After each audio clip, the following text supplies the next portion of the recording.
Hey traders, John Howell here, and today we're going to do a bit of a recap about what actually happened this week across all the markets, starting with the metals, miners, markets, and all that down home country goodness. Let's get straight into it. Don't place a trade based on what you'll see in this video because there is no guarantees of making a profit in the market. It takes you a long time to become a good trader. So this video here is just to educate you to become a much better trader. Alrighty traders, let's get straight into the markets. Let's actually start with gold and silver first. Actually, you know what? We'll start with the stock market first, and then we'll go to gold and silver. I'm such a teaser, aren't I? I know most of you guys watch my videos because of the gold and silver updates. But just be patient. I'll get to the gold and silver in just a minute. Looking at the Dow Jones, what we're seeing here right now, what we're seeing from the Dow Jones perspective is that we did actually, you can see middle of sort of September, October, we had a bit of a volatile period through the sort of the middle of September, October, and then we had a move up. And right now we're sort of just maybe squeezing up, look at you see, we're squeezing up into this sort of wedge right now, if you're going to call it that. Right from there to there, as you can see, right? So we're squeezing up right now into a wedge, and we're going to break. I believe the break is going to be down. I believe this here, once it does get squeezed up, once we do start the break, we're going to probably break down. Only reason why I say that is because the weekly chart has been so overbought right now, and we need to come back to a bit of equilibrium first. But I believe it's going to be short-lived, meaning probably a few weeks of pullback, and then the Fed's going to come in, and they're going to start to buy a lot of stuff up and get the market going again. To keep it simple for you guys. So, and same for the S&P 500. The interesting thing about the S&P 500 is you can see we had this nice support line coming up through there. We did potentially have like a bit of a squeezing of a pattern. As you can see, we were squeezing and we did break down. We had a little bit of a rally to the upside today, but you can see we actually broke to the downside. And if I look at my hourly chart, look what happened here. So we broke down, made a low, lower high, lower low, rallied up. Look where it's rallying right back up. This trend line here, if I go back to my daily chart now, this daily chart, remember that's that support line, which was a starter point there. Testing point there, testing point there, testing, and then break down. Now we rally back up. So I don't buy this little update today, guys, personally. And I see, if I go back to now my hourly charts, you can see we're actually right there right now. So we're having a big pullback, just like we did here. You can see very, very big, deep, and pullback. Very, very big, deep pullbacks like that. Big pullbacks, and then we're getting down, we get another pullback. So I wouldn't be too surprised, guys, if we saw something like that moving into next week. So the market loves to do this, guys. So just be very, very careful out there because the market's getting very, very, very, very top heavy. So, and also the Nasdaq, which is the one that I'm actually most bearish on for the short term, he's continued to break below this level through here, as you can see. We weren't really in a triangle pattern, were we? Maybe we were. There was something going on like through there. It's actually more like a channel. It wasn't a wedge or a triangle pattern. Nothing like that, but we did break to the downside, as you can see, and now we're below this major trend line as of today. So I don't buy this little up move today. If I go to my hourly chart, you can see what's been going on. This hourly chart had this major support level, and now look what's happened. We've actually broken down past this major support level, which is, as you can see, look at this here, shoulder, head, shoulder formation, project that down. The projection is actually down towards this sort of 11,800. So we may not have a big pullback in the Nasdaq. I have a projection down to say at least 12,000. That'll be a target for me on the Nasdaq. But I do see we're probably likely to get something like that, and then we're probably likely to roll over and head back down towards the target there, at least on a first target perspective. And if we do start to ramp up, there's actually a bit of a gap here on the Nasdaq right there. There's actually, this here is gap right here. So this gap is probably likely to be filled if we do start to roll over and start to sell off. So I wouldn't be too surprised if this gap did get filled. Now, the interesting thing is the Dow Jones has also got a gap as well too. So this big gap here. So this gap is probably likely to be filled, guys. I would say, but the S&P, no gap at all. Well, you can see we had a little gap there that gets filled. we had a little gap there that gets filled. So or we had a little gap here and that got filled. So generally gaps do get filled. Same for the Dow Jones as well too. We have a gap here and that got filled, a little gap there, and it got filled over here as well.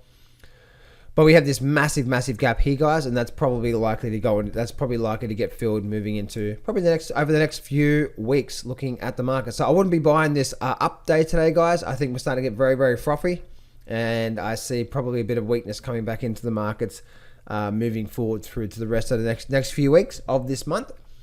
But I do see coming out of this month, after this bit of a pullback, get ready for buying opportunities, guys. So as this market's pulling back, I'm not saying it's definitely going to, guys, so don't be going throwing money at the markets just because I just said so, because you could lose, right? It could be a losing trade. This thing can just keep going up. But if I am right and the market does continue to pull back, there's going to be a lot of amazing buying opportunities. So one, be ready, get your powder, keep your powder dry, because there's going to be such amazing opportunities around the globe or around the markets if you're just patient and waiting for when we do start to see a pullback. Don't be buying into the fear and the BS of what the media is going to be producing if we do start to see this whole 10 to 15% correction in the markets, because that's just a nice healthy correction, as I said before, and then away we go again. Moving over now through to gold and silver, and gold right now is almost at my long-term trend line. Really interesting. What does that mean? Probably nothing. That's probably going to break straight through, but it's pretty good to have there, right? So we are at pretty major long-term support level there, and we're still in this what I call just a massive pullback phase in an overall big bull market. And you can see how volatile this has been. We had a very nice move up from around 1400, and now we've had a very big move up, and now we're getting a pullback. If we do see we can see how the market has actually pulled back to the 62% level now, and we're actually starting to get a bit more of a drop to the downside. So it's very hard to I wouldn't want to be short in this market, guys, shorting gold, but gold is starting to sell off, and I think it's going to be a really good buying opportunity, because I do see probably towards the end of this year, guys, I do see the second half of this year being very bullish for all markets. So that's what I'm seeing through there. Moving over now through to silver, same sort of thing, right? Look what happened here.